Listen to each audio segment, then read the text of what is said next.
आज हम लोग देखेंगे क्रिया। क्रिया क्या है? जिस शब्द अथवा शब्द समूह से किसी कार्य के करने या होने का बोध होता है उसे क्रिया कहते हैं। जैसे है सुरेश पढ़ रहा है, ये पढ़ने का काम कर रहा है, तो ये रेड कलर से जो दिया हुआ यह है क्रिया। बैल दौड़ता है, दौड़ने का काम हो रहा है, तो ये दौड़ता है क्रिया। कुत्ता भौंकता है, क्या काम हो रहा है? भौंकने का काम, तो ये भौंक रहा है, ये हो गया क्रिया। जिस शब्द अथवा शब्द समूह से कोई भी कार्य के करने या होने का बोध होता है, ये कार्य करने या होने का बोध हो रहा है, पढ़ने का, दौड़ने का, भौंकने का। तो आगे हम लोग देखेंगे क्रिया के भेद। क्रिया के कर्म के आधार पर क्रिया दो प्रकार की होती है, सकर्मक क्रिया और दूसरा है अकर्मक क्रिया। सकर्मक क्रिया मतलब क्या है? जिस क्रिया के साथ कर्म होता है सकर्मक क्रिया कहलाता है। जैसे है मोना गीत गाती है, ये गीत क्या हो गया? कर्म। जय स्कूल जा रहा है, ये स्कूल हो गया कर्म। तो यहाँ पर सकर्मक क्रिया जिसमें क्या होता है? कर्म होता है। कर्म मतलब मोना गीत गाती है, ये गीत कर्म हो गया, गीत गाने का काम हो रहा है, तो यह है सकर्मक क्रिया। यह जय स्कूल जा रहा है, कहाँ जा रहा है? स्कूल, ये स्कूल हो गया कर्म। तो स्कूल जाने का काम हो रहा है यहाँ पर, तो ये हो गया सकर्मक क्रिया जिसमें क्या होता है? कर्म होता है। जिस क्रिया में के साथ कर्म होता है उसे सकर्मक क्रिया कहते हैं। अब सकर्मक क्रिया के भी दो भेद होते हैं, एक है एक कर्मक क्रिया, दूसरा है द्विकर्मक क्रिया। एक कर्मक क्रिया में क्या होता है? जिस क्रिया का जब एक ही कर्म होता है तो वह क्रिया एक कर्मक क्रिया कहलाती है। जैसे महेश बाजा बजाता है, ये बाजा एक कर्मक, एक यहाँ पर बजाता है, क्रिया का एकमात्र कर्म क्या हो गया? बाजा। महेश बाजा बजाता है, ये बाजा एक कर्म हो गया सिर्फ यहाँ पर। जैसे यहाँ पर मोना गीत गाती, ये गीत भी क्या हो गया? एक कर्म हो गया। अब द्विकर्मिक क्रिया में क्या होता है? किसी क्रिया के जब दो कर्म होते हैं तो वह क्रिया द्विकर्मिक, द्विव का मतलब ही है दो, द्विकर्मिक क्रिया कहलाती है। जैसे डॉक्टर रोहन को दवाई देते हैं, यहाँ देते हैं तो क्रिया हो गया, लेकिन कर्म कौन है? रोहन और दवाई, ये दो कर्म हो गए। रोहन को दवाई देते हैं तो रोहन और दवाई ये दो कर्म हो गए, इसलिए ये द्विकर्मिक क्रिया हो गए। अब दूसरा देखेंगे हम लोग कर्म के आधार पर क्रिया का, यह है अकर्मक क्रिया। सकर्मक क्रिया तो देख चुके हैं जिसमें कर्म होता है। यह अकर्मक क्रिया का मतलब है जिस क्रिया के साथ कर्म नहीं होता है उसे अकर्मक क्रिया कहते हैं। तो जैसे है बैल दौड़ता है, कौन दौड़ता है? बैल। तो यहाँ क्या का कोई आंसर नहीं है, तो ये यहाँ पर कर्म नहीं है। कुत्ता भौंक रहा है, यह यहाँ पर भी क्या है? कर्म नहीं है। कौन भौंक रहा है? कुत्ता, लेकिन क्या भौंक रहा है? कुछ पता नहीं है, तो यहाँ पर हो गया ये अकर्मक क्रिया। जैसे हंसती है, वो हंसती है, वो रोती है, इस तरह का भी ये क्या हो गया? अकर्मक क्रिया। हंसना में भी वह हंसता है बोलेंगे तो उसमें भी क्या कर्म नहीं रहेगा। वह रोता है, उसमें भी कर्म नहीं रहेगा, तो हो गया अकर्मक क्रिया। जिसमें कर्म नहीं होता है उसे कहते हैं अकर्मक क्रिया, और जिस क्रिया के साथ कर्म होता है तो उसे कहते हैं सकर्मक क्रिया। अब यहाँ पर आगे है संयुक्त क्रिया। यहाँ यह है अकर्मक क्रिया, यह है सकर्मक क्रिया के भेद, एक कर्मक द्विकर्मक। अब अकर्मक क्रिया है, अकर्मक क्रिया के भी चार भेद होते हैं। यह है संयुक्त क्रिया। जब कोई क्रिया दो या दो से अधिक क्रियाओं के योग से बनती है तो वह संयुक्त क्रिया कहलाती है। संयुक्त का मतलब ही जोड़ होता है, मतलब उसमें और जोड़े जाते हैं। जब दो क्रिया दो या दो से अधिक क्रियाओं के योग से बनती है तो वह क्रिया संयुक्त क्रिया कहलाती है। इनमें प्रथम क्रिया मुख्य क्रिया कहलाती है।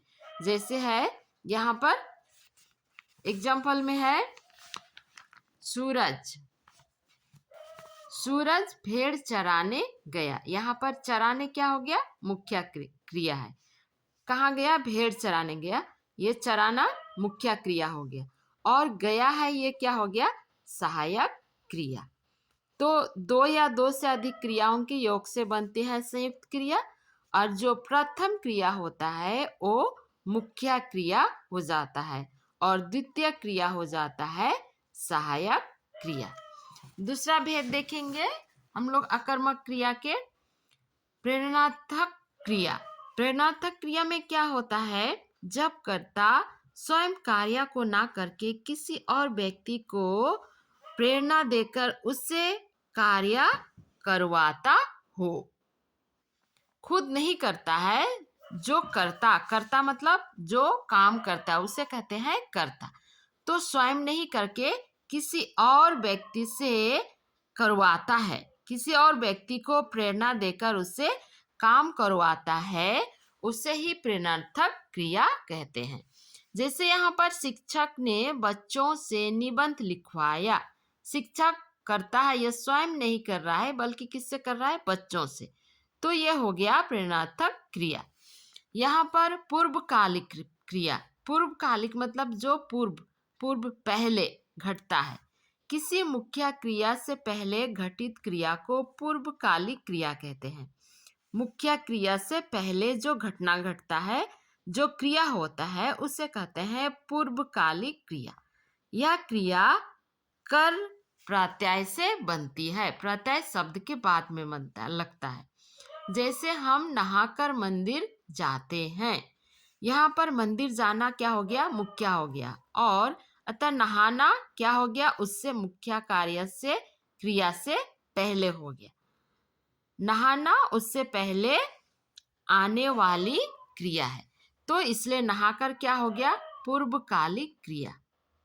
वह खाना खाकर जाता है। जाता है, खाना खाकर स्कूल जाता है, तो खाकर क्या हो गया? ये पूर्वकालिक। तो इसी तरह यहाँ पर भी नहाकर हो गया पूर्वकालिक। मुख्य क्रिया है मंदिर जाता है, तो ऐसे ही सुरेश खाना खाकर स्कूल जाता है। अगर हम लोग बोलेंगे तो खाकर क्या हो गया? पूर्वकालिक, और स्कूल जाना हो गया मुख्य क्रिया। उसके बाद है नाम धातु क्रिया। संज्ञा, सर्वनाम और विशेषण शब्दों में प्रत्यय लगाकर क्रिया बनाई जाती है। तो इस प्रकार से बनी क्रियाओं को नाम धातु क्रिया कहा जाता है। हम लोग पिछले क्लास में देख चुके हैं, संज्ञा, सर्वनाम और विशेषण ये सब देख चुके हैं। प्रत्यय शब्द के बाद में लगता है, तो प्रत्यय लगाकर क्रिया बनाई जाती है। तो इस प्रकार से बनी क्रियाओं को नाम धातु क्रिया कहा जाता है। जैसे है हथियाना। हथिया लिया, हथिया लिया सिर्फ बोलेंगे, लेकिन यहाँ पर क्या हो गया? अना आ गया, प्रत्यय मिला गया, तो हथियाना। अब यहाँ पर है शक पकाना। शक पका गया मतलब वो घबराहट में आ गया, तो यहाँ पर अना मिलाया गया है, तो शक पकाना। शर्माना, शर्म आना, आना यहाँ पर जुट गया। अपनाना, यहाँ भी आना आ गया। धकियाना, धकिया होगा, धकिया दिया इस तरह का, लेकिन यहाँ पर आना प्रत्यय जोड़ा गया है। आगे देखेंगे ये धातु क्या चीज है। हम लोग यहाँ पर नाम धातु तो देखे, लेकिन ये धातु क्या चीज है? जिस मूल शब्द से क्रिया बनती है उसे धातु कहते हैं। जैसे है पढ़, लिख, हंस, चल, गा, सो, देख, खेल, आ, जा, बैठ, सुन, रो, ये हो गया धातु। मूल शब्द से क्रिया बनती है तो वही हो धातु। जैसे पढ़, पढ़, पढ़ना, लिखना, हंसना, ये हो क्या बन जाएगा? ये क्रिया। क्रिया का सामान्य रूप क्या होता है? धातु में ना जोड़ने से क्रिया का सामान्य रूप आ जाता है। जैसे पढ़ना, सोना, हंसना, गाना, ये सब कुछ क्रिया का सामान्य रूप बन जाता है धातु में अगर हम लोग ना जोड़ेंगे। तो धातु क्या हो गया? पढ़, लिख, चल, हंस, ये हो गया।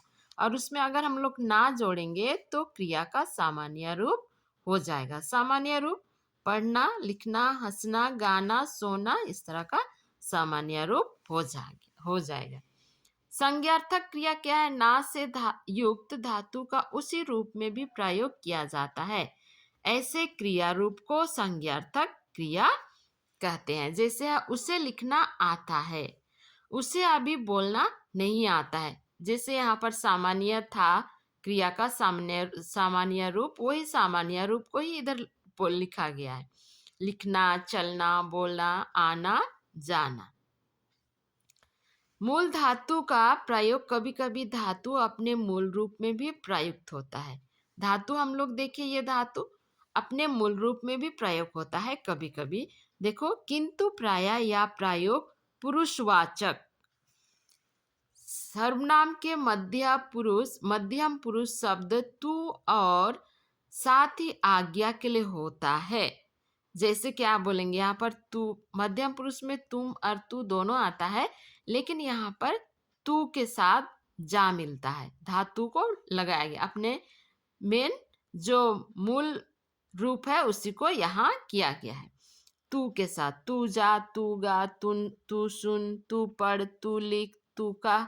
यहाँ पर अगर हम लोग मध्यम पुरुष का तुम करेंगे, तुम जा, तो ये अच्छा नहीं सुनाई देगा। तुम जाओ, तुम आओ, इस तरह का। तो यहाँ सिर्फ मध्यम पुरुष के साथ सिर्फ तू का ही, तू से ही ये जा, पढ़, गा, लिख, सुन का ये मिलेगा। तो इस तरह से आज हम लोग क्रिया का भेद भी हम लोग देख चुके, क्रिया क्या है ये भी देख चुके हम लोग। आगे क्लास में हम लोग दूसरा फिर देखेंगे।